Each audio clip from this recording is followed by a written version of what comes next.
Libur panjang pekan ini mendorong peningkatan jumlah penumpang di Bandara Sultan Mahmud Badarudin II Palembang. Peningkatan terjadi mulai 10 Maret 2021 dengan penumpang mencapai 3.629 orang kedatangan dan keberangkatan. Jumlah tersebut naik 50% sehari sebelumnya mencapai 2.072 penumpang. Sebagian penumpang melakukan perjalanan untuk memanfaatkan libur panjang dan pekerjaan yang tujuannya dari dan ke Jakarta.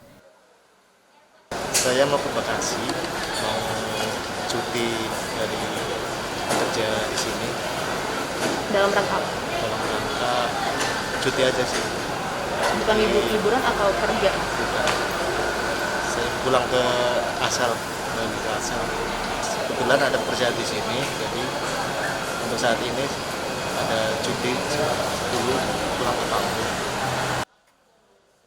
Petugas tetap siaga di pos pemeriksaan kelengkapan dokumen kesehatan calon penumpang di pintu keberangkatan bandara.